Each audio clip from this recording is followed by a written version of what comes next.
Good morning students. तो चलिए continue करते हैं। बात चल रही थी हमारी एनर्जी पर। एनर्जी के ग्राफ्स हमने पढ़े थे, ठीक है। लास्ट एपिसोड में एनर्जी ग्राफ्स पढ़े थे बहुत सारे, आपको याद होगा डिटेल में। यहाँ पर सिर्फ एक बात जो मैं कल बताने वाला था और भूल गया था, वो ये थी कि पोटेंशियल एनर्जी का एक स्पेशल केस भी आता है। यानी कि देखो, पोटेंशियल एनर्जी का ग्राफ आपको याद होगा, ये वाला ग्राफ हमने बनाए थे पोटेंशियल एनर्जी का, है ना। एक्सट्रीम पोजीशन पर पोटेंशियल एनर्जी मैक्सिमम होती है और मीन पोजीशन पर देखेंगे आप तो हमारे मीन पोजीशन पर जो आपको दिख रही है वैल्यू वो कितनी है, 0 है, ठीक है। मीन पोजीशन पर 0 है। अब अगर मैं आपको ये कहूँ कि हमारे पास में दो इक्वेशन थे, एक पोटेंशियल एनर्जी की इक्वेशन लिखते हैं अपन पहले। देखो मैं इक्वेशन लिखता हूँ, potential energy U is equals to, और हमने उसको लिखा था हाफ के एक्स का स्क्वायर, है ना, ऐसे लिखा था। या फिर इसको लिखा था half m omega square x square, है ना, ऐसे लिखा था। तो ये है हमारी पोटेंशियल एनर्जी की वैल्यू यहाँ पे। लेकिन हमने एक बात मानी थी, ऐसे हमने यहाँ पर माना था कि U एट मीन पोजीशन 0 होगी, है ना। मीन पोजीशन पर U की वैल्यू 0 होगी, पोटेंशियल एनर्जी 0 होगी, तो वो ये वाला केस है। बट अगर पोटेंशियल एनर्जी 0 ना हुई तो, हैं जी, अगर पोटेंशियल एनर्जी 0 ना हुई अगर मीन पोजीशन पे, तो क्या होगा। तो हम देखते हैं कि अगर मीन पोजीशन पे 0 ना हुई पोटेंशियल एनर्जी, तो ये वाला केस आएगा आपका। देखो मैं एकदम सेपरेटली आपको बता देता हूँ यहाँ पर, ठीक है। देखो अगर यहाँ पर हमने U की वैल्यू ली है, U इज इक्वल्स टू, यह आ जाएगा आपका हाफ, यानी यहाँ पे पहले आता है U0, है ना। U0 आ जाता है मीन पोजीशन वाला plus half of K x का स्क्वायर, ठीक है, ऐसे आ जाता है। तो ये क्या है, U0, तो हम इसको लिखते हैं U0 is the potential energy at mean position. 0 तो नहीं है, मीन पोजीशन पे कुछ तो वैल्यू है भैया, है ना, कुछ तो वैल्यू है। तो इसीलिए क्या हो जाएगा, ये वाली वैल्यू आपको देखना पड़ेगा। तो चलो इस वैल्यू के हिसाब से अगर हमने ग्राफ बनाया तो फिर क्या होगा, हमारे ग्राफ में थोड़ा सा चेंज आएगा। और वो क्या होगा, हमको इनिशियली U0 पे जाना पड़ेगा। देखो U0 इनिशियल होगा, दिस इज कॉल्ड U0, ठीक है। U0 ऊपर चले जाएंगे और अब हमारा ग्राफ बनेगा वैसे ही पैराबोलिक ग्राफ बनेगा, देखो, ठीक है। तो ये वाला ग्राफ आ जाएगा, मतलब हमारा ग्राफ जो है वो हमारे मीन पोजीशन से शिफ्ट हो जाता है। This is the mean position, और वो हमारे ग्राफ की वैल्यू मीन पोजीशन से शिफ्ट हो चुकी है। यहाँ पर U की वैल्यू 0 थी मीन पोजीशन पर, इसीलिए ग्राफ इस तरह का है, और इसमें ग्राफ ये है। बस इतना ही थोड़ा सा एक फ़र्क होता है दोनों ग्राफ के अंदर में, ठीक है। अच्छा, इसके बाद में आपको मैं एवरेज वैल्यू भी बता देता हूँ एक, उसके बाद में हम न्यूमेरिकल कंटिन्यू करते हैं। देखो इसको ऐसा बोला जाता है कि द टाइम एवरेज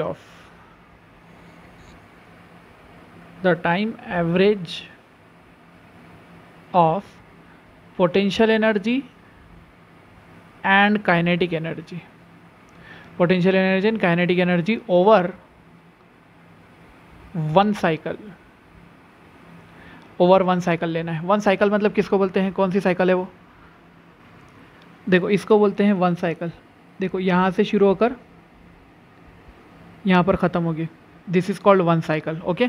ये है 0, ये है आपका π/2, ये है आपका पाई, ठीक है। यहाँ पे आ जाएगा 3π/2 और ये आ जाएगा 2π। तो 0 से लेकर 2π तक के जो वैल्यू होती है ना, 0 से लेकर 2π तक के, इसको बोला जाता है 2π तक के, इसको वन साइकिल बोलते हैं, ठीक है। मैंने आपको ये पहले बताया था कि एक फुल टाइम पीरियड लगता है। एक फुल टाइम पीरियड के अंदर में आप जो है तो बता सकते हो। ये साइनोसाइडल वेव हमने कैसी बनाई, हमने वही पार्टिकल का ऑसिलेशन लिया, ऑसिलेशन को लेकर हमने जो है तो ये साइनोसाइडल वेव बनाई है, ठीक है। और ये हम इससे पहले बहुत बार देख चुके हैं ना। हमने क्या किया था, ऑसिलेशन ऐसा कर रहा है तो उसका हमने सर्कल लिया था, ड्रॉ किया था, और सर्कल के अंदर में जहाँ पे भी पार्टिकल होता है उसका पोजीशन लेकर हमने ये वाला प्लॉट किया है। समझ लो, ऐसा भी प्लॉट किया जा सकता है, ठीक है, इस तरह से हो जाता है। अब आपको ये समझ में आना चाहिए कि साइनोसॉइडल वेव के अंदर में ये जो होती है वैल्यू, साइन की वैल्यू यहाँ से यहाँ तक कैसी वैल्यू है, तो इसमें एवरेज वैल्यू निकालिए। लेकिन किसकी एवरेज, तो देखो ज़रा मैं यहाँ पे पहले लिख देता हूँ, किसकी एवरेज निकालना है वो आपको समझ में आ जाएगा। तो हम सबसे पहले लिखते हैं कि एवरेज काइनेटिक एनर्जी। अब एवरेज का ये सिंबल होता है, देखो एवरेज काइनेटिक एनर्जी, ठीक है, ओवर वन साइकिल, ठीक है। इट इज़ इक्वल्स टू, तो मैं लिखता हूँ average of half m omega square a square cos square omega t। क्या आपको ये इक्वेशन याद है कहाँ से आई है, तो हाँ जी याद होगी ना इसकी इक्वेशन।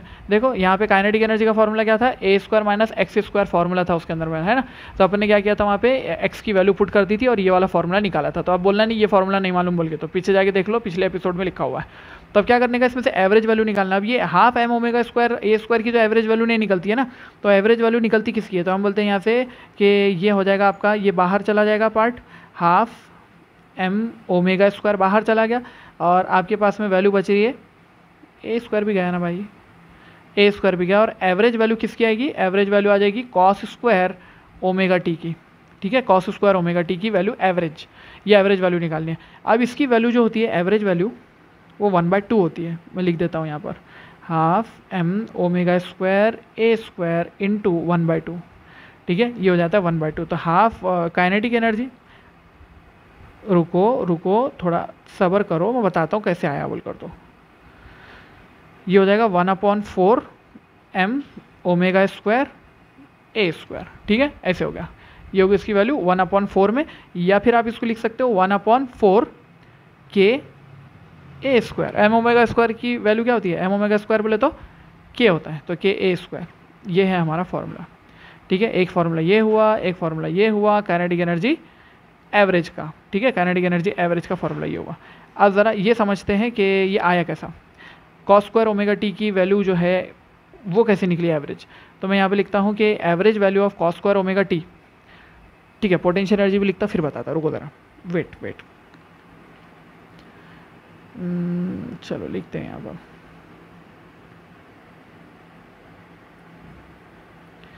देखो हमारे पास एक फॉर्मूला है, देखो साइन स्क्वायर ओमेगा टी, यानी कि थीटा ले लो यहाँ पर, sine square theta plus cos square theta is equals to 1, है ना, ऐसी वैल्यू है।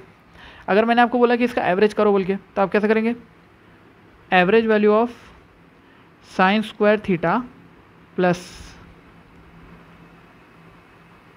Average value of cos square theta it is equals to 1, ठीक है, 1 का एवरेज 1 ही होता है ना, तो ये हो गया 1 आपका। अगर ये वैल्यू 1 है तो मैं बोलता हूँ कि ये दोनों की एवरेज वैल्यू मिलाकर 1 है, मतलब क्या हुआ कि दोनों में से हर एक की एवरेज वैल्यू इक्वल टू 1/2 है। ये सबसे ईजीएस्ट मेथड है इस पॉइंट को समझने का। इसका मैथमेटिकल डेरिवेशन बहुत डेंजर है, मैथमेटिकल एक डेरिवेशन है इसका, ये वैल्यू कैसी आती है बोलकर, तो कॉस स्क्वायर थीटा बोलकर, तो ये उसकी वैल्यू बहुत ज़्यादा कॉम्प्लिकेटेड है, और वो आपको कहाँ पे मिलेगा मालूम है, क्लास 12th के अंदर में हमारा एक चैप्टर है ऑल्टरनेटिंग करंट, ठीक है, एसी चैप्टर है, इस चैप्टर के अंदर में आपको ये वैल्यू मिलेगी, वहाँ पे डिराइव करके मिलेगा कि ये आया कैसा है, 1/2 कैसे आता है ओवर 1 साइकिल, ये एक साइकिल के ऊपर में ये वैल्यू 1/2 कैसे होती है, वहाँ अलग देखेंगे हम। यहाँ पे मैंने आपको एक शॉर्टकट मेथड से बता दिया कि ये वैल्यू ऐसी होती है बोलकर, ठीक है। तो अब हमारा पॉइंट हम बी लिख लेते हैं, बी पॉइंट कैसे हो जाएगा हमारा, बी पॉइंट हो जाएगा average value of potential energy, है ना, average value of potential energy over 1 cycle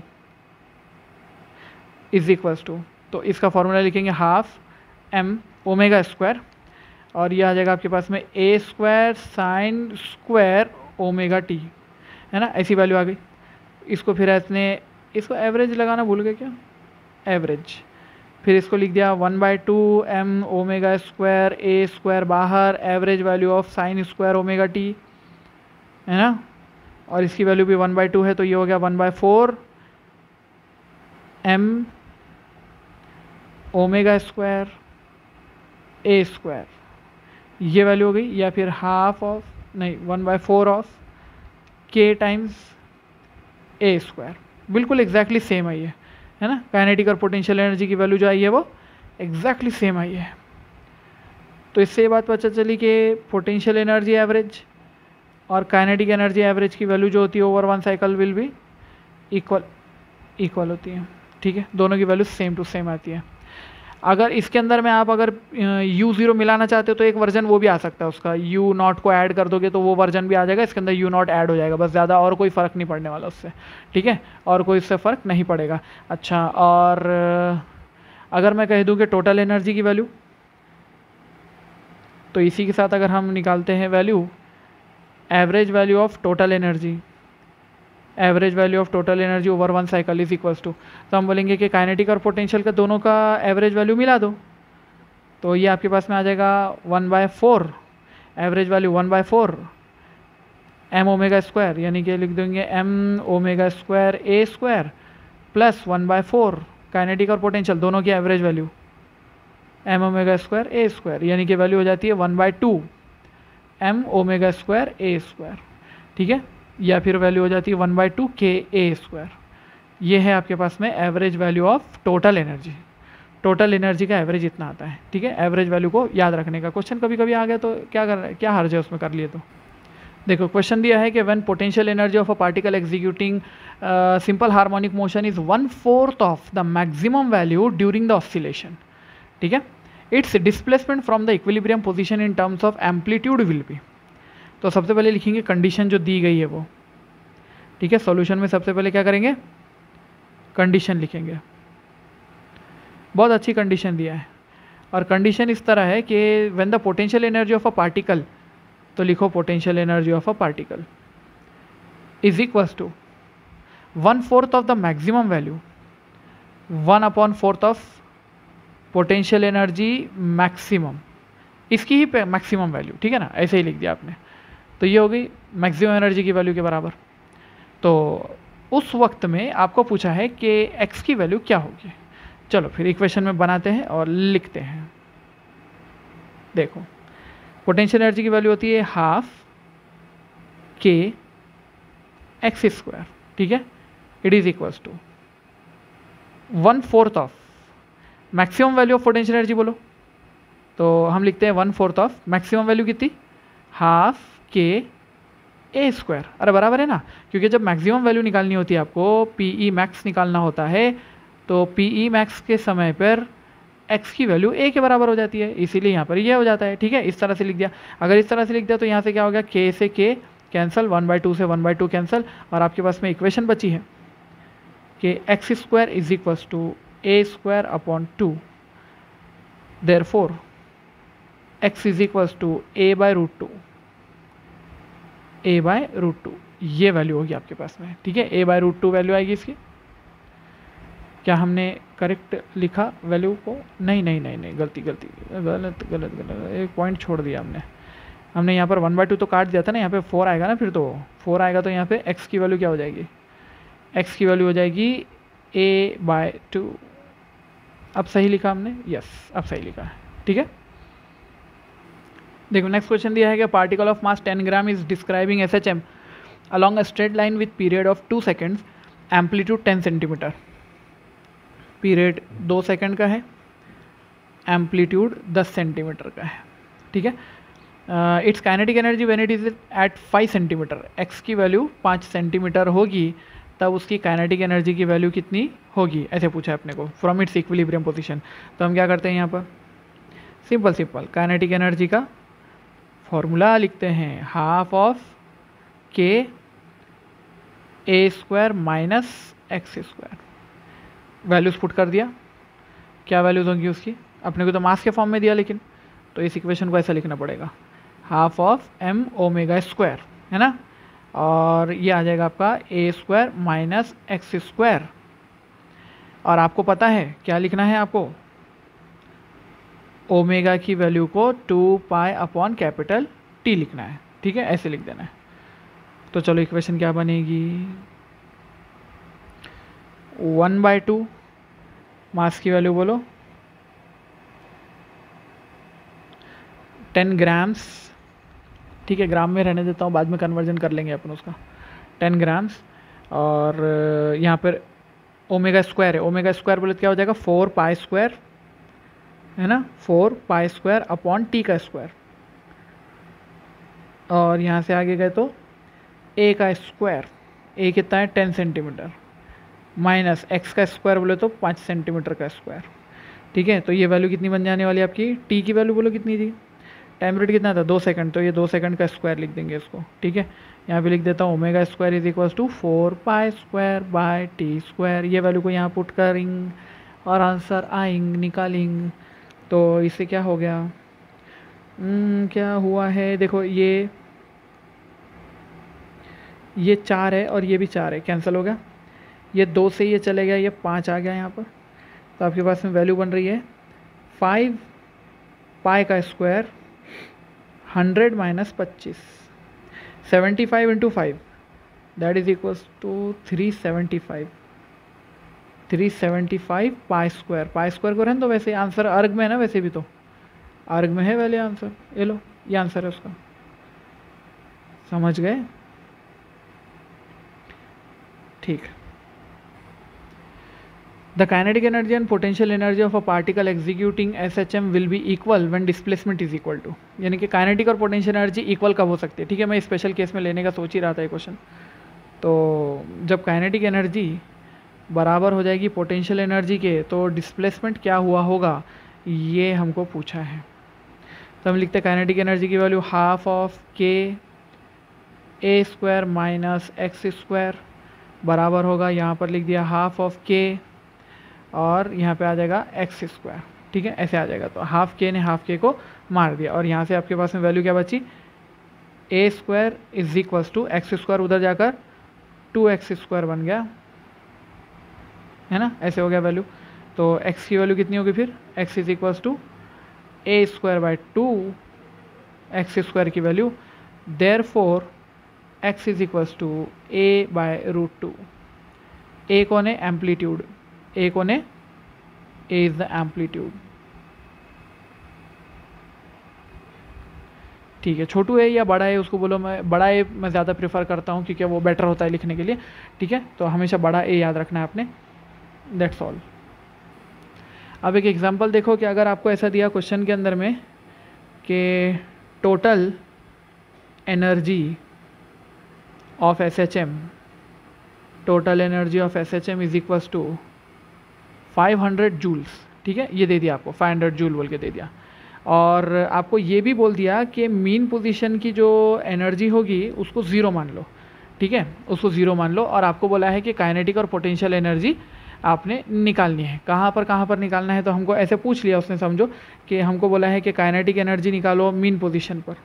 obviously mean position पर काइनेटिक एनर्जी हम निकालते हैं, कितनी हो जाती है, तो हम बोलेंगे कि मीन पोजीशन पर बोले तो टोटल एनर्जी में से पोटेंशियल एनर्जी, देखो क्योंकि टोटल एनर्जी का फॉर्मूला क्या है, total energy is equals to potential plus kinetic, है ना, ऐसे हो जाता है। तो आपको क्या करना है, काइनेटिक निकालना है तो पोटेंशियल को माइनस कर दो, तो हम बोल देंगे कि मीन पोजीशन पर टोटल एनर्जी और मीन पोजीशन पर पोटेंशियल एनर्जी, उसका सब्ट्रैक्शन ले लो, तो कितनी हो जाएगी वैल्यू, ये हो जाएगी 500 minus 0 that is equals to 500 joules.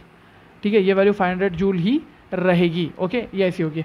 और अगर आपको ये पूछा कि पोटेंशियल एनर्जी निकालो एट एक्सट्रीम पोजीशन, क्योंकि मीन पे तो ज़ीरो होती है ना वो, एक्सट्रीम पोजीशन पे, तो आप क्या करेंगे, टोटल एनर्जी में से काइनेटिक एनर्जी एट एक्सट्रीम निकाल देंगे। काइनेटिक एनर्जी एक्सट्रीम पर कितनी होती है, तो हमको मालूम है कि वो काइनेटिक एनर्जी एट एक्सट्रीम पे 0 वैल्यू आती है, तो इसलिए हो जाएगी 500 जूल।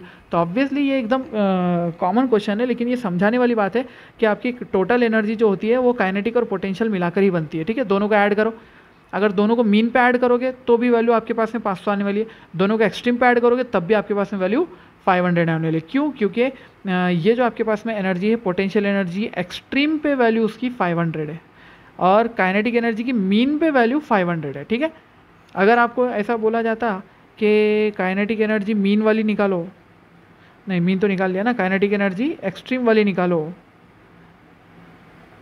तो इज इक्वल टू 0 थी, है ना। उसी तरह से यू एट मीन पोजीशन, ये भी तो 0 दिया था। ठीक है, ऐसा ये कॉन्सेप्चुअल क्वेश्चन है, बस समझाने के लिए है कि ये इस तरह से सॉल्व किया जाता है। ठीक है, अच्छा अब देखो अगर इसके अंदर थोड़ी सी वैल्यू मैंने बदल दिया, तो इसके अंदर अगर एक वैल्यू बदल गई तो क्या हो जाएगा, if total energy is equals to 500 joule, ठीक है ऐसा ले लो, और लेकिन जो मीन पोजीशन है ना, but potential energy at mean position it is equals to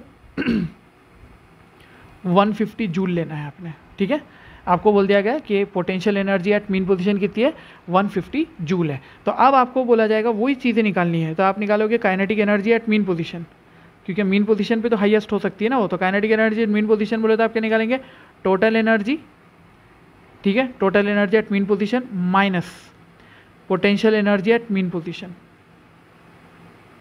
तो ये वैल्यू हो जाएगी आपके पास में 500 minus 150 it is equals to kinetic energy की वैल्यू कितनी आएगी फिर 350 joules.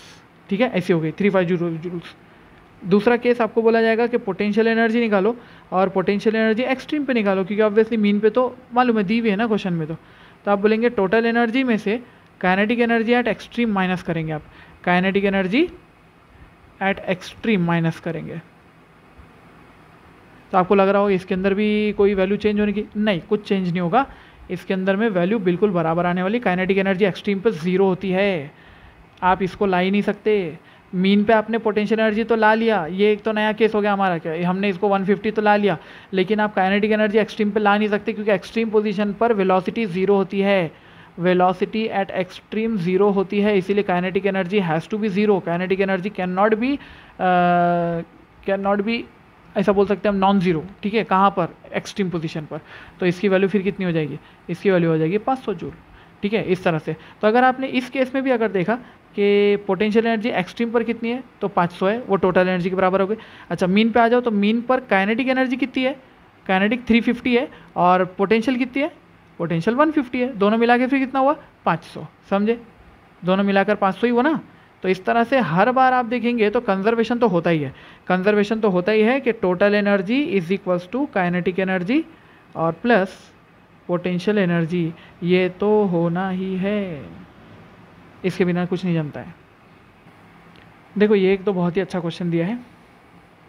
The potential energy of particle existing in SHM is 2.5 joule. Potential energy is equals to 2.5 joules, ठीक है। When displacement is half the maximum a/2, है ना, amplitude का half ना, then determine total energy. Total energy की value कितनी होती है, हाफ KA² होती है। इसकी वैल्यू पूछा है क्वेश्चन में, तो हम क्या करते हैं, ऐसा क्वेश्चन में तो अब समझ में नहीं आ रहा कुछ भी लिखने को, है ना, क्वेश्चन बहुत धांसू दिया है, कुछ समझ ही नहीं आ रहा लिखने को, तो क्या करना, जो दिया वो लेना, जो दिया सो लेना। पोटेंशियल एनर्जी की वैल्यू कितनी होती है, हाफ KX², इसकी वैल्यू कितनी हो गई 2.5, वैल्यू पुट करो x की, हाफ K, और यहाँ से x की वैल्यू हो जाएगी a/2 का whole square is equals to कितना 2.5, यानी कि इसको आप लिख सकते हो half K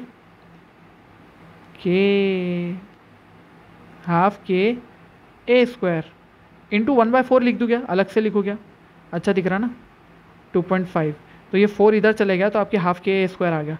total energy is equals to half KA² is equals to 4 इधर चले गया, तो ये हो गया आपके पास में 10, तो आंसर इज 10 जूल, खत्म। देखो ना, 1/4 ऑफ KA² निकाला आपने, हाफ KA² का 1/4 वो 2.5 है, तो फुल कितना होगा 10 जूल होगा, आंसर इज 10 जूल। देखो नेक्स्ट क्वेश्चन दिया कि हार्मोनिक ऑसिलेटर दिया, कांस्टेंट, उसका फोर्स कांस्टेंट मतलब आपको K की वैल्यू मालूम है, एम्पलीट्यूड मालूम है, टोटल एनर्जी उसकी ये है, what is the maximum kinetic energy and potential energy है, ठीक है।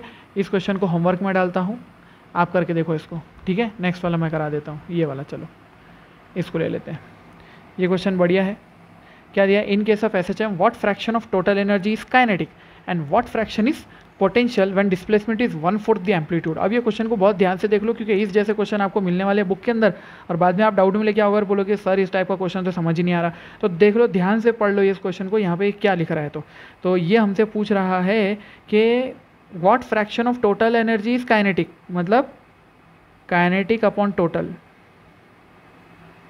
Is equals to how much, and potential energy upon total is equals to how much, यानी कि पोटेंशियल एनर्जी टोटल का कितना रेशो है और काइनेटिक एनर्जी जो है तो कितना फ्रैक्शन है टोटल का, ऐसा लिखा जाएगा ना इसको। अगर मैं इसको लिखूंगा तो kinetic energy is equals to some fraction, यहाँ पे फ्रैक्शन आएगा ना, इसको यहाँ पे लिख देंगे अपन, कोई तो भी फ्रैक्शन है यहाँ पर, और टाइम्स टोटल एनर्जी, है ना।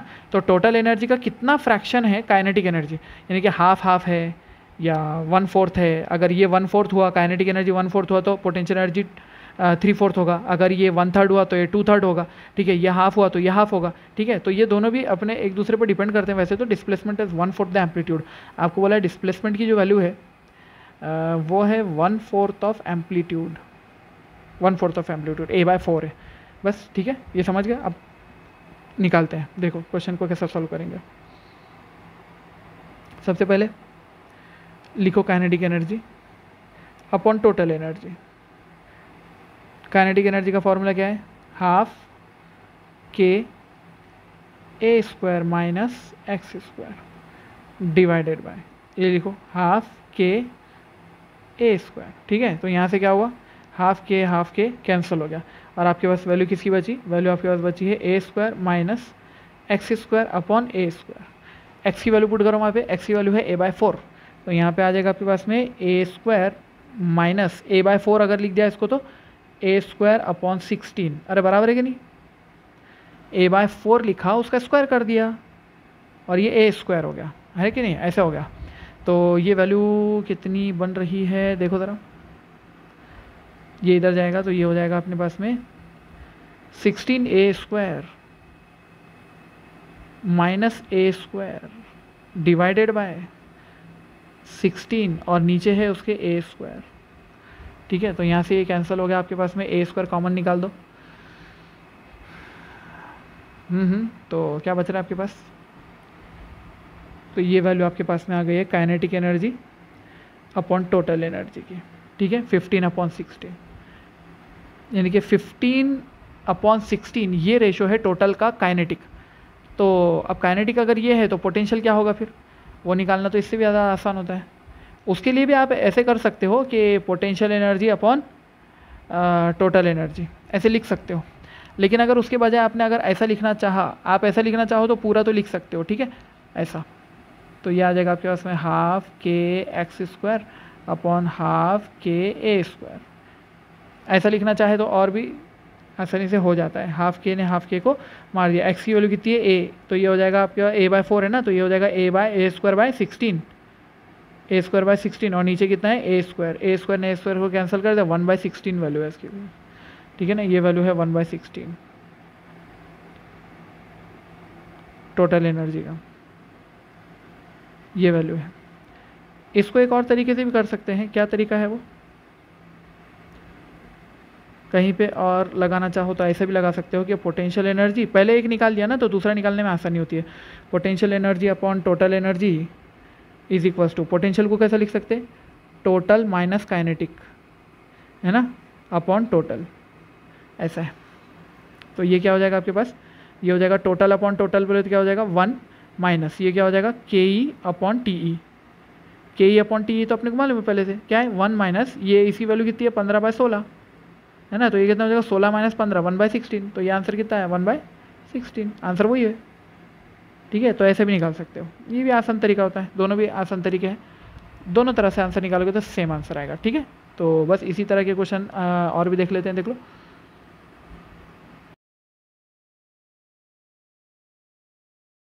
कि a particle performing SHM is found at its equilibrium position at t equals to 1 second।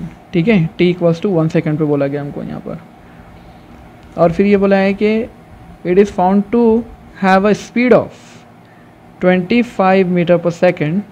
ठीक है, स्पीड कितनी है उसकी 25 metre per second at t equals to 2 second. जब टाइम 2 सेकेंड होता है तब उसकी स्पीड कितनी है 0.25 मीटर पर सेकेंड है। If the period of oscillation it 8 second. ठीक है, ऑसिलेशन का पीरियड 8 सेकेंड है, तो calculate the amplitude of oscillation.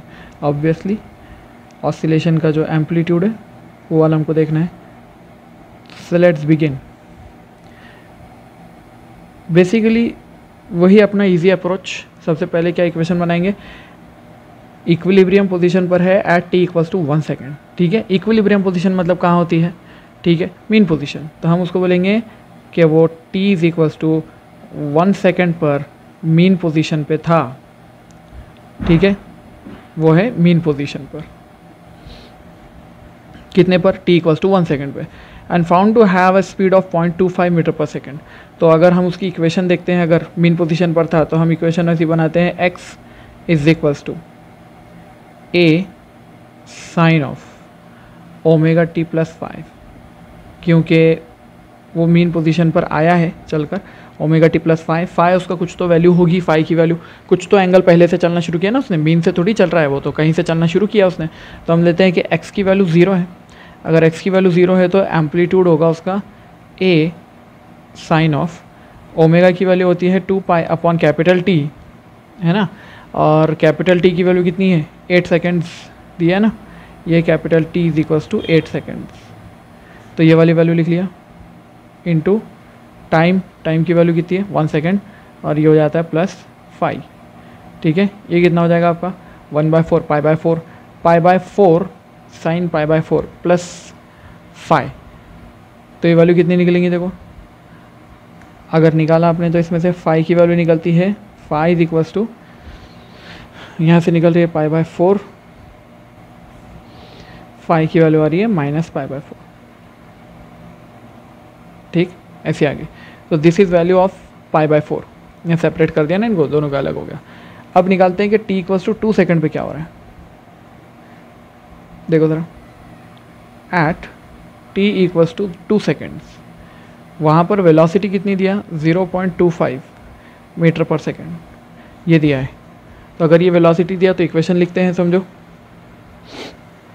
Velocity की इक्वेशन क्या होती है, velocity is equals to a omega, इसी को वेलोसिटी बनाया था ना, a omega cos of omega t. ठीक है, और ये आ जाएगा आपका +5। ठीक है, ये इक्वेशन आ जाएगी। अब इस इक्वेशन को सॉल्व किया तो कितना आ जाएगा, ए की वैल्यू कितनी आ जाएगी, ए की वैल्यू ए, वेलोसिटी की वैल्यू को मैं 1/4 लिख देता हूँ 0.25 के बजाय 1/4 ए, ओमेगा की वैल्यू 2π/T।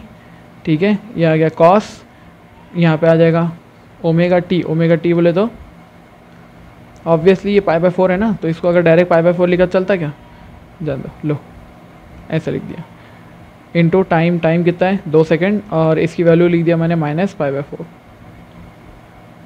ठीक, ऐसे लिख दिया, ये हो गया -π/4। तो वैल्यू क्या बन रही है, ये बचेगा 1/4, इट इज़ इक्वल्स टू, ये बन रहा है a और ये बन रहा है आपका π/4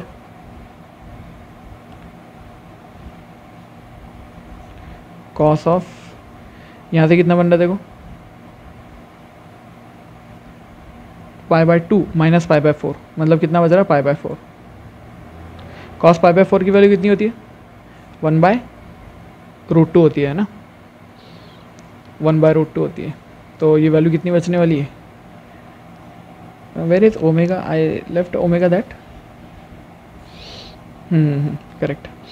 तो ये हो जाएगा a इंटू कॉस π/4 की वैल्यू, ये हो गया π/4, कॉस π/4 बोले तो 1/√2 है ना, और इधर का 4, तो ये 4 ने इस 4 को मार दिया। ठीक है, तो वैल्यू आपके पास क्या बची है, √2/π बच रही है ना, a इज इक्वल्स टू, तो यहाँ लिख लेता हूँ answer, a is equals to √2/π। This is the answer. So the next question is, body executing SHM has velocity 10 centimeter per second and 7 centimeter per second when its displacement from the mean position are 3 centimeter and 4 centimeter respectively. Calculate the length of the path.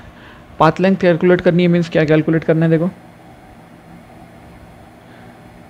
आपको बोला है कि length of the path ले लो s, उसको s is equals to twice a, ये calculate करना है अपने को। ठीक है, ये कैलकुलेट करना है। अब इसके अंदर आपको निकालना है एम्पलीट्यूड। तो एम्पलीट्यूड का एक तो रेडीमेड फार्मूला है, देखो एक तो रेडीमेड फार्मूला है, ऐसे कुछ होता है फार्मूला, वो a और अंदर में कुछ होता है v1 का square velocity x2 square minus v2 square x1 square divided bye v1 square minus v2 square. ठीक है, ये फार्मूला है, डायरेक्ट है। अगर ये डायरेक्ट फार्मूला अगर हम लगा देते तो हो जाता है सॉल्व। ये फार्मूला आया कैसे, मैं आपको थोड़ा सा होमवर्क देता हूँ। देखो ये फार्मूला इस तरह से आता है कि आपने वेलोसिटी की इक्वेशन लिखनी है। आपको क्या क्या दिया है, देखो आपको दो वेलोसिटीज़ दिए है। देखो वेलोसिटी 10 सेंटीमीटर पर सेकंड और 7 सेंटीमीटर पर second. Displacement from the mean position is 3 और 4, यानी आपके पास में v1 की जो वैल्यू दी है ये है 10 सेंटीमीटर पर सेकंड। ठीक है, जो आपके पास v2 की वैल्यू दी है वो है 7 सेंटीमीटर पर सेकंड। जो x1 है वो हो जाएगा 3 सेंटीमीटर पर सेकंड और जो x2 है वो हो जाएगा 4 सेंटीमीटर पर सेकंड। ठीक है, इस तरह से हो जाता है। तो अगर आपके पास में ये वाली वैल्यूज़ है v1, v2 और x1, x2 है आपके पास में, तो आप वेलोसिटी की इक्वेशन कैसे बना सकते हो। तो आप इक्वेशन बना सकते हो v is equals to omega under root of a का स्क्वायर माइनस x का स्क्वायर। यहाँ से आप वेलोसिटी की इक्वेशंस बना सकते हो। तो मैं इक्वेशन लिखता हूँ v1 अपॉन v2 है ना। और अगर मैं स्क्वायर करके लिख देता हूँ तो देखो ऐसे हो जाएगा, ये आ जाता है ओमेगा स्क्वायर, यहाँ आ जाता है ए स्क्वायर ओनली, क्योंकि एम्पलीट्यूड सेम है उसका, a square minus x1 square upon यहाँ पे बचेगा omega square a square minus x2 square. ठीक है, ऐसे हो जाएगा। तो अपने पास में ये इक्वेशन बनी, इस इक्वेशन को सॉल्व करके ये वाली इक्वेशन आती है। ठीक है, ऐसी वैल्यू है वो ओमेगा। अगर आप इस तरह से सॉल्व करोगे तो भी आ सकता है, और अगर आप चाहो तो ओमेगा की इक्वेशन भी निकाल सकते हो। ठीक है, ओमेगा की इक्वेशन भी निकाल सकते हो। ओमेगा का फॉर्मूला कुछ इस तरह आता है, याद रखना है तो आपको। Omega is equals to under root में आ जाएगा v1 का स्क्वायर माइनस v2 का स्क्वायर अपॉन क्या निकालना, x2 होता है आई थिंक, यहाँ पे चेक कर लो एक बार में, x2 square minus x1 square होता है। ठीक है, ये वाली वैल्यू आती है। तो आप यहाँ से ओमेगा निकाल सकते हो। अगर ओमेगा मालूम है तो 2π/t भी निकाल सकते हो। तो कैपिटल टी की वैल्यू टाइम पीरियड भी निकाल सकते हो। ठीक है, टाइम पीरियड भी निकलता है और एम्पलीट्यूड भी निकलता है। अगर एम्पलीट्यूड का फॉर्मूला लगाते हैं, चलो तो फिर आगे देखते हैं।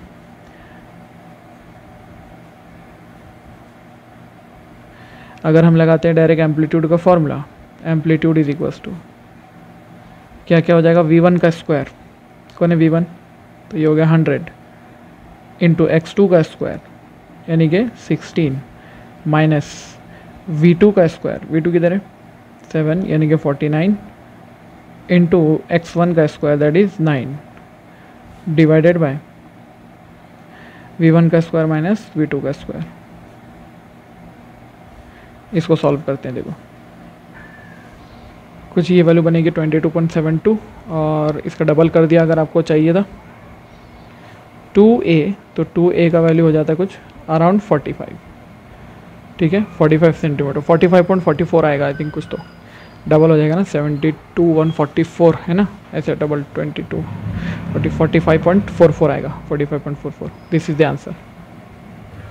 तो next is the particle starts oscillating simple harmonically from its equilibrium position with the time period t, determine the ratio of kinetic and potential energy of the particle at t equals to t/12।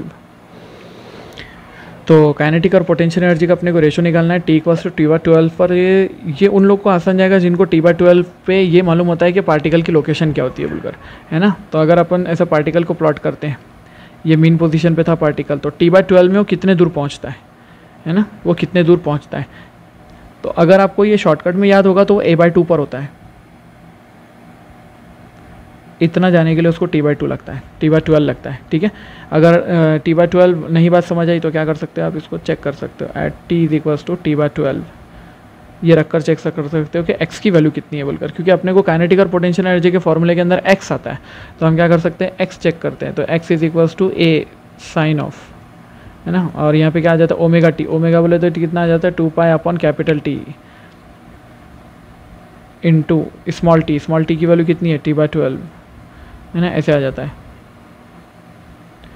ये क्या हो जाएगा t3 से cancel, π/6, sign π/6 बोले तो कितना होता है 1/2, x की वैल्यू कितनी होगी a/2। ठीक है, करेक्ट, इतना आता है। अब वो a/2 पर ये तो रट लेनी है आपने, ये इक्वेशंस की पूरी सारी चीज़ें रट लेनी है इसकी। अब काइनेटिक एनर्जी निकालो बोला अपने को, तो kinetic energy is equals to half of k a square minus x square. ठीक है, ऐसा कर लेंगे। अपने को क्या पूछा है, determine the ratio of kinetic and potential, तो रेशो बना लो ना, फिर इसके नीचे लगा देते हैं पोटेंशियल एनर्जी, शॉर्टकट कर लेते हैं थोड़ा सा।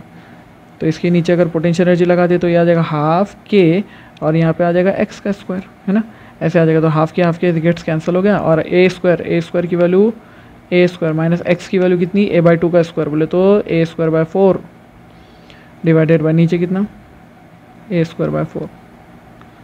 ठीक है, ऐसे हो जाता है। तो ये हो जाएगा 4a² माइनस a² 3²/4, तो ये वैल्यू आ जाएगी 3a² divide by a²/4, cancel हो गया तो 3a² एक्चुअली। तो इसका रेशो 3:1 आने वाला है, 3:1। This is the ratio. देखो नेक्स्ट क्वेश्चन दिया है, the potential energy of a particle oscillating on x axis is u is equals to 20 plus x minus 2 का whole square. Here u is in joules and x is in metre. Total mechanical energy of the particle is 36। यानी कि अगर हम लिखते हैं total mechanical energy, तो energy is equals to 36 joule.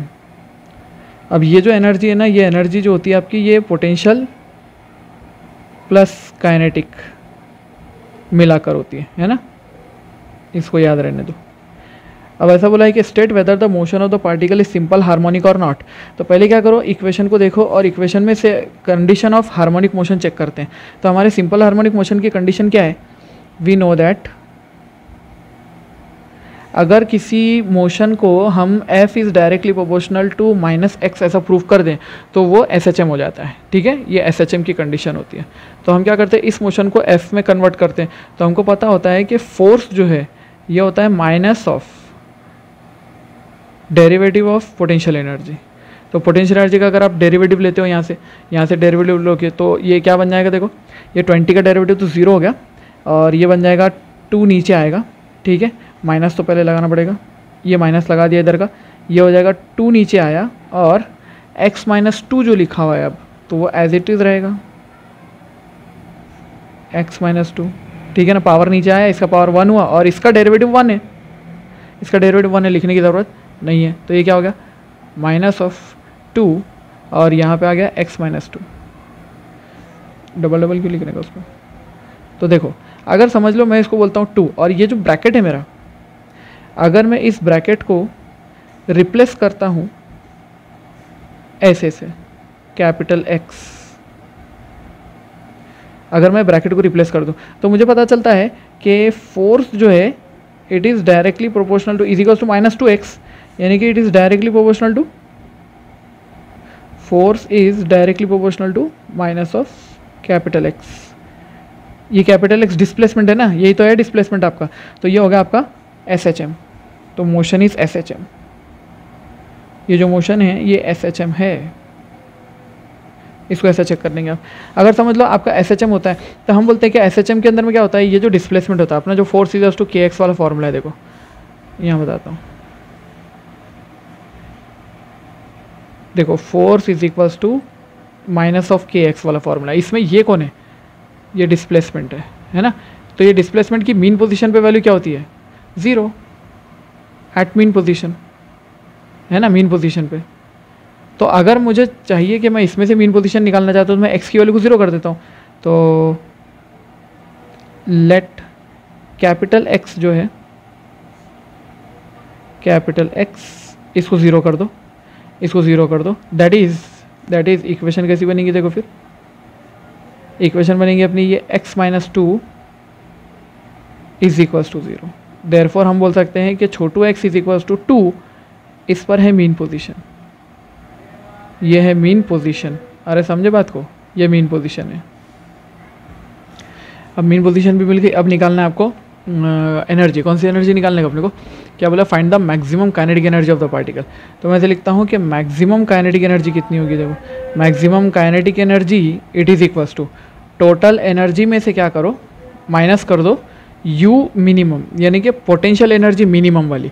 Minimum potential energy अगर आप देखो ये यहाँ से निकाल रहा है ना मैं इसमें से, kinetic energy is equals to total energy minus minimum potential energy. तो मैं यहाँ पे लिखता हूँ कि U मिनिमम है कितना क्वेश्चन में से, U minimum is equals to 20 joule. देख लो ज़रा क्वेश्चन में, इक्वेशन देखो, इक्वेशन क्या लिखी हुई है, U is equals to 20 + x - 2 का होल स्क्वायर, x की वैल्यू रख दो, x की वैल्यू 2 रख दो। मिनिमम कब मिलेगी, मीन पोजीशन पर मिलेगी ना, तो ये x की वैल्यू कितनी रख दो, 2 रख दो।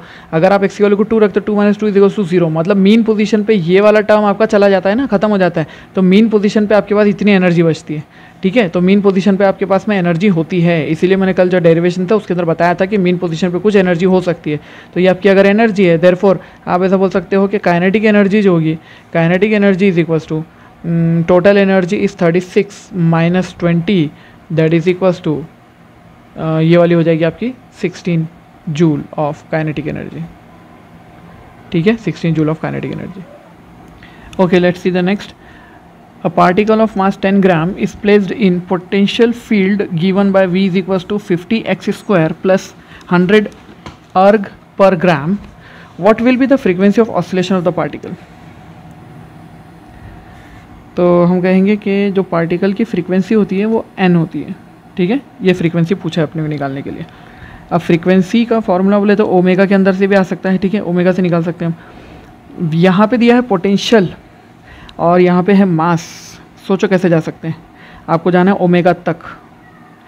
ओमेगा तक जाने के लिए आप ओमेगा को फंसा सकते हो के अंदर, है ना। K is equals to m omega square, k is equals to m omega square, इसके अंदर मिल सकता है। और फोर्स इज इक्वल्स टू के एक्स हो सकता है, यानी m omega square x, m omega square x. अगर मुझे फोर्स मिल गया तो मैं निकाल सकता हूँ ओमेगा। ओमेगा अगर निकल गया तो मेरे पास एन आ सकता है। तो मुझे फोर्स चाहिए, तो मैं क्या करता हूँ, पोटेंशियल को मास को मल्टीप्लाई कर लेता हूँ। अगर आपने ग्रेविटेशन अभी तो देखा नहीं है ना, ग्रेविटेशन नहीं देखा, इसीलिए आपको ये पता शायद होगा कि जो पोटेंशियल एनर्जी का फॉर्मूला होता है, ठीक है, potential energy is equals to, तो वो होती है mass into potential at that point. तो पोटेंशियल से अगर आपने मास को, जैसे कि आप पोटेंशियल एनर्जी इलेक्ट्रोस्टैटिक पढ़ते हैं, देखो पोटेंशियल से मल्टीप्लाई कर देते हैं हम चार्ज को, तो वहाँ की पोटेंशियल एनर्जी होती है। वैसे ही ग्रेविटेशन के अंदर में पोटेंशियल इंटू मास कर दिया तो पोटेंशियल एनर्जी बन जाती है। तो अगर मैं यहाँ पे लिखूंगा तो ये आ जाएगा मेरा m इंटू वी आ जाएगा, ठीक है। तो वैल्यूज़ लिखते हैं, देखो तो ये आ गया u is equals to m कितना है 10 ग्राम, ठीक है, और ये आ गया आपका 50x स्क्वायर प्लस 100। अगर आप इसको ऐसा यूनिट में बनाना चाहते हो तो पूरा यहाँ पे अब भी बना सकते हो, ठीक है। अर्ग पर ग्राम दिया हुआ है आपको और यहाँ पे 10 ग्राम दिया हुआ है, तो यहाँ पे आप क्या कर सकते हो, ग्राम ग्राम कैंसिल हो गया, यहाँ पे बच जाता है अर्ग में वैल्यू बच जाती है इसकी, मास से मल्टीप्लाई कर देना तो एनर्जी जो है आपकी वो अर्ग में आ जाएगी। फिर आप अर्ग से उसको कैलकुलेट कर सकते हो, और अगर नहीं करना है तो यहाँ पे इसका डेरिवेटिव निकाल लो तो फोर्स मिल जाता है। तो यहाँ से फोर्स डाइन में मिलेगा फिर अपने को माइनस du/dx, इसका डेरिवेटिव लेना है समझो। तो ये कितना हो जाएगा, ये वैल्यू एक्चुअली कितनी हुई थी ज़रा मैं लिखा नहीं, ये 500x स्क्वायर, ठीक है ना, प्लस 1000, ठीक है। अब इसका डेरिवेटिव ले रहे हो तो इसका डेरिवेटिव लोगे तो 2 नीचे उतरेगा, 500 से मल्टीप्लाई होगा, 2 इंटू माइनस तो है लगा हुआ, 2 इंटू 500 आ गया x, डेरिवेटिव 1x का, और ये आ गया प्लस 0, ठीक है, ऐसे होगा। तो मतलब आपके पास में जो f की इक्वेशन आई, force is equals to minus of 1000x, ये वाली इक्वेशन आ गया आपके पास में, ठीक है। अब ये इक्वेशन आ चुकी है, अब क्या करेंगे देखो ज़रा। अब मैं लिखता हूँ कि we know that force is equals to के एक्स होता है ना, force is equals to minus of K X, ऐसा बोलते हैं ना अपन। तो उसकी वैल्यू को पुट कर देते हैं यहाँ पर, तो देयरफॉर क्या हो जाएगा देखो, माइनस के एक्स, के की वैल्यू भी क्या है, एम ओमेगा स्क्वायर, तो इसको लिख देते हैं minus M omega square X is equals to minus of 1000x, ठीक है। तो x ने x को मार दिया। अब यहाँ से m कितना है 10, m की वैल्यू 10 है, तो ओमेगा कितना हो जाएगा देखो, omega square is equals to 1000 divide by 10 that is equals to 100। Therefore मैं लिख सकता हूँ ओमेगा की वैल्यू कितनी होगी 10, ओमेगा की वैल्यू 10 आ गई है, तो आंसर भी आने में करीब है अपना 2 पाई अपॉन कैपिटल T, नहीं ऐसे लिखो 2 pi n is equals to 10, therefore n is equals to, ये 2 से एक चलेगा 5 अपॉन पाई, तो ये होगा फाइनल आंसर आपका, 5 upon pi is your final answer. इतनी होगी फ्रीक्वेंसी हमारी। तो यहाँ पे हमने देखा कि पार्टिकल दिया हुआ था 10 ग्राम, उसका वेट था, उसका मास था समझो, और उसको एक फील्ड पोटेंशियल फील्ड में रखा था, ये वाली पोटेंशियल फील्ड में रखा था। उसकी फ्रीक्वेंसी ऑफ ऑसिलेशन क्या होगी पूछा था, तो ये उसकी फ्रीक्वेंसी ऑफ ऑसिलेशन है, ठीक है। तो देखो नेक्स्ट क्वेश्चन दिया गया, small block is placed on a wooden plank which is oscillating harmonically in vertical direction with a period capital T. At what amplitude of motion will the block separate from the plank? मतलब देखो ऐसा हमको ये block है, this is the block, ये उसका मास है नीचे की तरफ, mg नीचे की तरफ जाता है, और यहाँ पे देखेंगे तो नॉर्मल रिएक्शन ऊपर की तरफ लग रहा है, it is oscillating like this, ये वाली पाथ पर ऑसिलेट करता है, ठीक है, यहाँ से ऑसिलेट करता है। अब होता ये है कि वो ऑसिलेट करता है तो मीन पोजीशन से वो ऊपर जाता है एम्पलीट्यूड बनाने के लिए, और मीन पोजीशन से वो नीचे भी आता है एक एम्पलीट्यूड बनाने के लिए। तो हमको एक्चुअली वही पूछा है कि वो एम्पलीट्यूड कितना होगा जिस पर वो ब्लॉक जो है ये इसको छोड़ देगा, ये प्लैंक को। तो एक्चुअली अगर आप जो थोड़ा सा ध्यान देंगे तो आपको पता चलेगा कि ये जब ऊपर जाता रहता है तब तो ये उसको नहीं छोड़ेगा, लेकिन ये जो ब्लॉक है, the block will leave only, लिखा हमने the block can separate only when the plank is going down. ठीक है, ज़रा सा पेन बदलने से वो राइटिंग कचरा हो जाती है ना। तो इसकी इक्वेशन कैसी बनाएंगे, देखो अपन नीचे जाते समय, समझो नीचे जा रहा है वो, तो नीचे जाते समय की उसकी न्यूटन लॉ से इक्वेशन बनाएंगे। तो इक्वेशन आएगी उसकी mg minus normal reaction is equals to acceleration ma। ठीक है, ऐसे हो जाएगा। अगर ये वाली अपनी इक्वेशन बनी तो मैं नॉर्मल रिएक्शन को ऐसे लिख सकता हूँ, normal reaction is equals to, ये उधर चले गया, ma इधर आ गया तो m कॉमन और ये आ गया g माइनस a, है ना, g माइनस a। अब a की वैल्यू मैक्सिमम कितनी होती है ऑसिलेशन में, एक्सेलरेशन मैक्सिमम कितना हो सकता है, तो मैक्सिमम एक्सेलरेशन होता है a ओमेगा स्क्वायर, लिख दो फिर वहाँ पे उसको। तो ये हो जाएगा normal reaction is equals to mass into gravity minus a omega square. समझे बात आपने, तो ये ऐसे हो जाता है minus a omega square.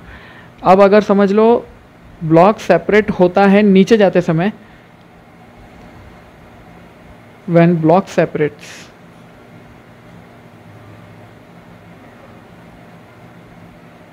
Block separate हुआ तब नॉर्मल रिएक्शन की वैल्यू ज़ीरो थी, नॉर्मल रिएक्शन की वैल्यू ज़ीरो होती है। ठीक है, ऐसे हो जाती है। तो नॉर्मल रिएक्शन की अगर वैल्यू ज़ीरो हो जाती है तो फिर आप क्या लिखेंगे, आप ऐसे लिख देंगे इसको m g माइनस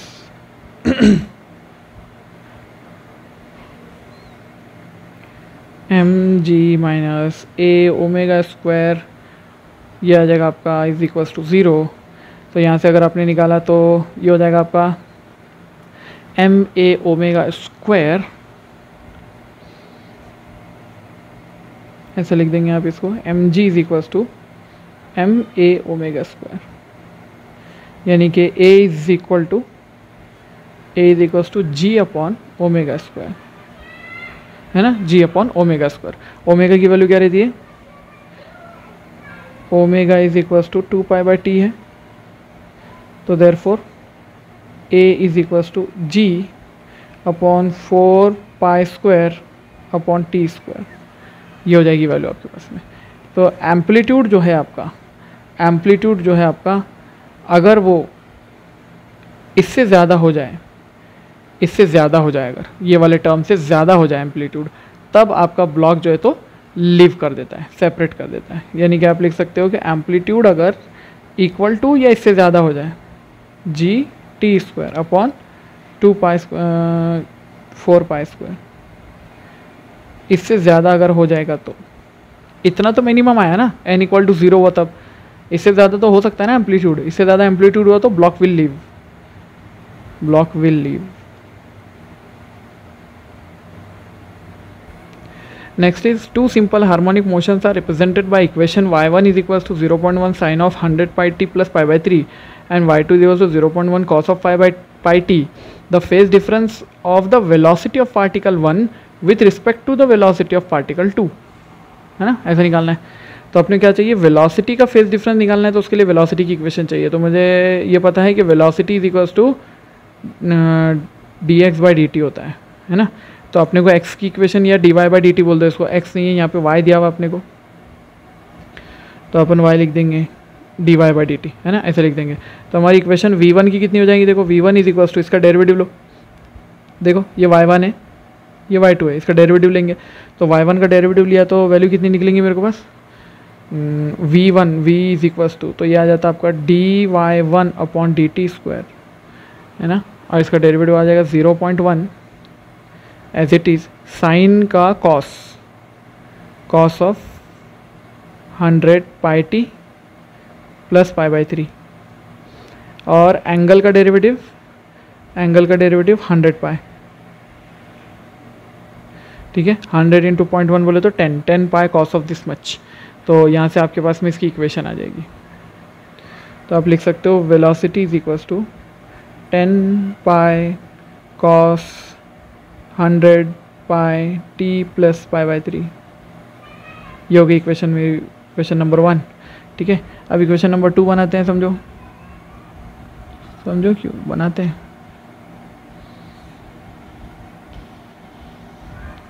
दूसरी इक्वेशन होगी वेलोसिटी 2 की इक्वेशन,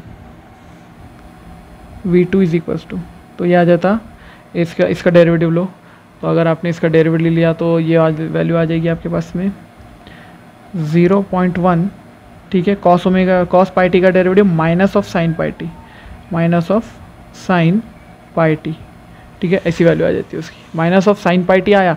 अब ये minus of sine pi t को अपने को कॉस में कन्वर्ट करना है, कैसे करेंगे? तो इसको ऐसे लिख सकते हैं, साइन ऑफ माइनस थीटा को माइनस साइन थीटा बोलते हैं ना, तो अपन इसको ऐसे लिख सकते हैं, sine of minus pi T, है कि नहीं। और अगर साइन को आपको कॉस में चेंज करना है तो आप कैसे लिखते हो? 0.1 और ये आ जाता है कॉस ऑफ 90, है ना, 90 माइनस थीटा या 90 प्लस थीटा, जो भी है। लेकिन इसका मीनिंग जो है अलग होता है, इसका मीनिंग अलग होता है। Sine minus of pi T लिखा हुआ है अलग है, cos pi by 2 minus 90 minus जो है तो पाई टी लिखा है तो ये साइन में आ जाता है। लेकिन साइन तो अपने पास में यहाँ पे नेगेटिव दिख रहा है अपने को, तो अपने को क्या करना पड़ेगा? इसकी value cos of minus theta जो होता है वो क्या होता है? कॉस थीटा होता है ना, प्लस। तो कॉस थीटा होता है बोले तो अपन क्या करेंगे? इसको प्लस में कन्वर्ट कर देंगे, तो ये हो जाता है अपना cos of pi T plus pi by 2। इसे समझने के लिए लिख रहा हूँ, वैसे ये पॉजिटिव हो जाएगा, ठीक है। तो ये वाली वैल्यू चेंज हो जाती है अपने पास में। अगर हमने इसको लिख दिया 0.1 cos of pi T plus pi by 2 बोलकर ये वाली इक्वेशन लिख दी, तो अब क्या हो जाएगा? हमको क्या करना है? इसमें से अपने पास ये एक फेज़ है और इसमें एक पाई बाय 3 का फेज़ है। तो जब मैं फेज़ निकालूंगा, फेज़ डिफरेंस, तो मुझे लिखना पड़ेगा फेज़ 1 माइनस फेज़ 2 सेकेंड की रिस्पेक्ट से। फेज़ कितना है? Pi by 3 minus pi by 2, है ना। तो ये कितना आ जाता है वैल्यू? देखो ये कितना है? 60 माइनस ये कितना है? 90। 60 माइनस 90 बोले तो कितना होता है? माइनस के 30। ये आएगा फेज डिफरेंस उसके बीच में, समझे बात को? ऐसे हो जाता है। तो आप कन्वर्ट कर सकते हो, अगर आपको इक्वेशन आती है तो ये वाली इक्वेशन से आप डायरेक्ट यहाँ भी पहुँच सकते हो।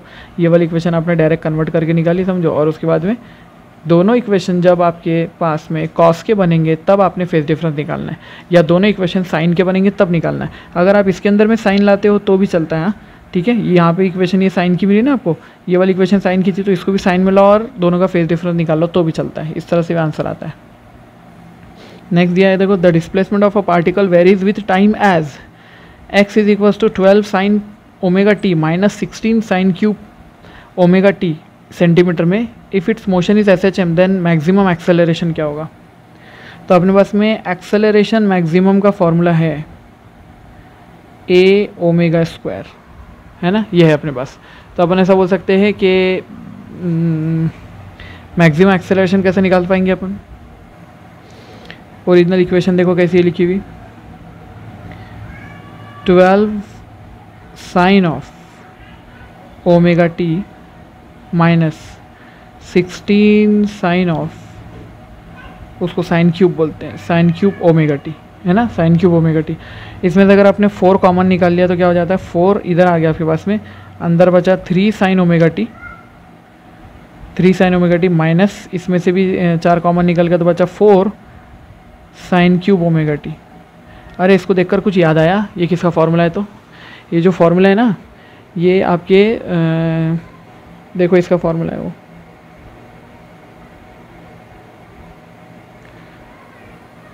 Sign cube 3 sine cube theta आता ना फॉर्मूला, साइन 3 थीटा का फॉर्मूला है I think. Sine 3 theta is equals to, ये साइन 3 थीटा बोले तो 3 sine theta minus 4 sine cube theta, ये फॉर्मूला होता है, ठीक है। तो इस तरह के फॉर्मूले से आपने ये यहाँ पर 3 sign omega T minus 4 sine cube omega t, ठीक है, करेक्ट है। तो ये वाली इक्वेशन आपने निकाली। तो अब इसको कैसे लिख पाएंगे आप? यहाँ पे इसको लिखेंगे 4 और इसको लिखेंगे साइन ऑफ, यहाँ पे क्या दे रहा? 3 थीटा, इसमें से जो थीटा है ओमेगा टी है, तो ये हो जाएगा 3 ओमेगा टी, ठीक है। तो ये हो गया आपके पास में x की value a sign omega T. अब a साइन ओमेगा टी हो गए 3 ओमेगा टी हो, ये तो SHM ही है ना, इट्स SHM। अगर ये SHM है तो ये एम्पलीट्यूड हुआ मतलब, तो फिर चलो फिर एक्सेलरेशन मैक्सिमम देखते हैं। Maximum acceleration is equals to a omega square, तो अपने पास में बन गया a, ओमेगा कितना है? 3 ओमेगा का स्क्वायर। तो इसको लिख देंगे अपन, a की वैल्यू कितनी है? 4 इंटू ओमेगा की वैल्यू कितनी है? 3 ओमेगा उसका स्क्वायर, यानी क्या बन गया आपका 3994 36 omega square 36 omega square. This is your maximum acceleration.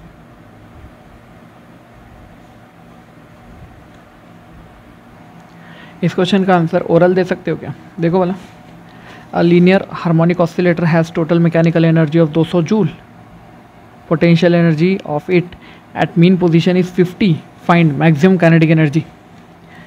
करो बोला ये कंप्लीट, निकालो इसमें क्या answer, try it yourself. Next is देखो, a particle executes simple harmonic motion about the point x equal to 0 at time t equal to 0. It has displacement x is equals to 2 centimeter and 0 velocity. If the frequency of motion is 0.25 per second, find period, angular frequency, amplitude, maximum speed, displacement from the mean position at t equals to 3 second and the velocity at t equals to 3 second. That's all. ये सब कुछ निकालना है, समझो। तो सबसे पहले चलते हैं यहाँ पर, क्या निकालो बोला है, पीरियड निकालो बोला है। क्या क्या दिया हुआ है, simple harmonic motion about the point x equal to 0 है, ठीक है, टाइम t इक्वल्स टू 0 पे डिस्प्लेसमेंट x इक्वल्स टू 2 है और 0 वेलोसिटी है उसकी। देखो t इक्वल्स टू 0 पे x equal to 0 mean position पे, सही बात। डिस्प्लेसमेंट जब होता है x इक्वल्स टू 2 सेंटीमीटर, उसकी वेलोसिटी हो जाती है 0, मतलब ये एक्सट्रीम पोजीशन पे चलेगा, मतलब एम्पलीट्यूड कितना हुआ उसका 2 हो गया, ठीक है, एम्पलीट्यूड उसका 2 है। तो हम ऐसे लिख सकते हैं यहाँ पर कि गिवन कंडीशन से पता चला कि एम्पलीट्यूड की वैल्यू 2 सेंटीमीटर है, ठीक, गुड। अब क्या करो, पीरियड निकालते हैं सबसे पहले। तो अगर ए को सॉल्व कर रहे हैं हम, तो इसके लिए हम क्या कर सकते हैं, time period is equals to 1/फ्रीक्वेंसी लिख देंगे डायरेक्टली।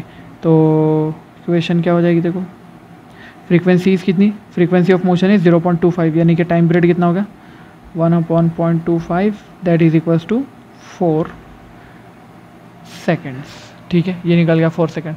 अब एंगुलर फ्रीक्वेंसी निकालो बोला b, omega is equals to 2 pi upon capital T, that is equals to π/2, ठीक है। ये आ गया आपका 0.5, पाई बोल दो इसको, π/2 बोल दो, π/2 को अपन ऐसे लिख देते हैं 1.57 रेडियन पर सेकेंड, ठीक है, ऐसे आ जाएगा।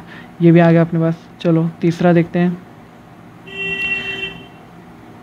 द एम्पलीट्यूड तो पहले निकाल दिया ना, एम्पलीट्यूड इक्वल्स टू 2 सेंटीमीटर। चौथा देखते हैं, मैक्सिमम स्पीड कितनी होगी, v maximum is equals to a into omega, a की वैल्यू है 2, ओमेगा की वैल्यू है π/2, that is equals to 3.14 centimetre पर सेकेंड, ठीक है, ये भी होगा। और क्या पूछा, displacement from the mean position x at t is equals to 3 seconds. तो अब ये कैसे निकालेंगे, देखो x की वैल्यू,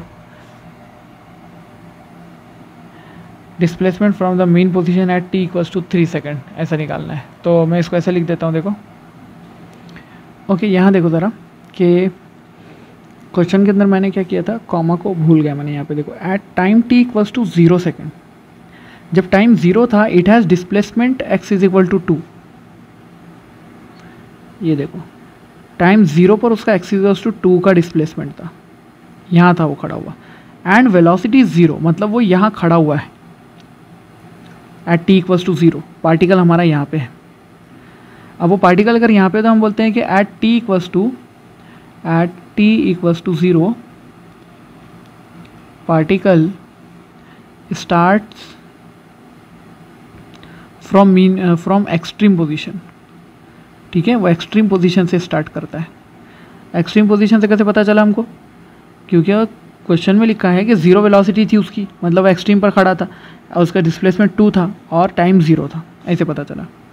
तो फिर हमने इक्वेशन को लिखा x इज इक्वल्स टू, अब क्योंकि हम 3 सेकंड वाला टाइम लेना चाहते हैं, तो x इज इक्वल्स टू आ जाएगा आपका। तो आप इक्वेशन लिखेंगे a cos ओमेगा t, है ना, a cos of omega t, इसके अंदर वैल्यूज़ रखो। a की वैल्यू कितनी है 2, यहाँ पे रखेंगे cos, ओमेगा की वैल्यू कितनी है, व्हाट इज ओमेगा, किधर गया, ओमेगा इज टू π/2, तो ये आ जाएगा आपका π/2 इंटू टाइम कितना है 3, ये आ जाएगा 3π/2। cos ऑफ 3π/2 बोले तो 270 ना, cos 270 कितना होता है, 0 होता है, तो x इज इक्वल टू 0 पे आ गया वो, x इक्वल टू 0 होता है, ठीक है। यहाँ तक के। और वेलोसिटी एट 3 सेकेंड्स, जब वो यहाँ पर आ गया है मैक्सिमम वेलोसिटी की वैल्यू हो जाएगी फिर उसकी। तो ऐसा लिख देंगे अपन कि at t equals to 3 second velocity is maximum. कितनी है? पाई सेंटीमीटर पर सेकेंड। ये हुआ आंसर्स। ठीक है, तो ये आंसर्स नोट डाउन कर लो इसके कंप्लीट। और एक और क्वेश्चन है, देखो, a particle of mass 0.2 kg is executing SHM of amplitude 0.2 metre when it passes through the mean position. Its kinetic energy is 64 × 10⁻³ joule. Obtain the equation of motion of this particle if the initial phase of oscillation is π/4। चलो तो देखते हैं कि क्या क्या दिया है। Initial phase is equals to π/4, ठीक है। और अपने को ये दिया उसका एम्पलीट्यूड 0.2 kg, उसका मास 0.2 मीटर, उसका एम्पलीट्यूड 0.2 मीटर, ये हो गया एम्पलीट्यूड। और उसका मास कितना है? Mass is equals to 2 kg, है ना, ऐसे हो जाएगा। जब वो मीन पोजीशन से जाता है तो काइनेटिक एनर्जी 64 × 10⁻³ होती है, मतलब ये उसकी मैक्सिमम एनर्जी होगी, है ना। तो काइनेटिक एनर्जी की वैल्यू ऐसी होगी, देखो, kinetic energy is equals to ½ m⍵² a² - x², ठीक है। ये काइनेटिक एनर्जी होती है। अब यहाँ देखो दे रहा है कि it passes through the mean position, यानी कि एट x = 0 उसकी वैल्यू कितनी हो जाएगी? ½ m⍵² a² एट x = 0। और यहाँ पे जो काइनेटिक एनर्जी की वैल्यू है वो दी हुई है 64 × 10⁻³ जूल, ठीक है। बात समझा आपने? ऐसा दिया हुआ है, तो ये इधर जाकर डबल हो जाता है, 128 हो जाएगा m⍵² a²। वैल्यूज पुट करते हैं और ω² निकालते हैं, क्योंकि वो नहीं है ना अपने पास में, तो ω² ही तो नहीं है, तो ये सब इधर जाएगा। तो ये हो जाएगा 2 × 64 × 10⁻³ डिवाइडेड बाय नीचे कौन है? मास कितना है उसका? 0.2 और a का स्क्वायर बोले तो 0.2 × 0.2 × 0.2, ठीक है। ये सब कुछ हो गया। तो अब इक्वेशन को मैं ऐसे लिख लेता हूँ, ये वाली इक्वेशन को, ये हो जाएगा 128 × 10⁻³ नीचे आ जाएगा। देखो इसका 1, 2 और 3 डेसिमल शिफ्ट कर दिया तो 2 × 2 × 2, ये कितना बन गया? 8 × 10⁻³, ठीक है। तो ये दोनों का कैंसिल, 128 डिवाइड बाय 8 कितना हो गया? 8 से जाते हैं 120 डिवाइड बाई 8 बोले तो कुछ 16 होगा ना, 16 8 से होता है, हाँ 16 होता है। तो देयरफॉर ओमेगा की वैल्यू कितनी आ गई? 4 रेडियन पर सेकेंड। ओमेगा की वैल्यू कितनी आ गई? 4 रेडियन पर सेकेंड। ये ओमेगा की वैल्यू आ गई है। आपको निकालना क्या है? Obtain the equation of motion निकालना है। तो जब इक्वेशन ऑफ मोशन अपन पुट करेंगे तो फिर कैसी हो जाएगी equation? Therefore x is equals to a sine of omega t plus phi, values put कर दो। 0.2 साइन ऑफ ओमेगा कितना है? 4, तो यह हो जाएगा 4t प्लस π/4, ठीक है। ये आ जाएगी इक्वेशन आपकी। दिस इज योर इक्वेशन, याद रहनी चाहिए आपको इस इक्वेशन।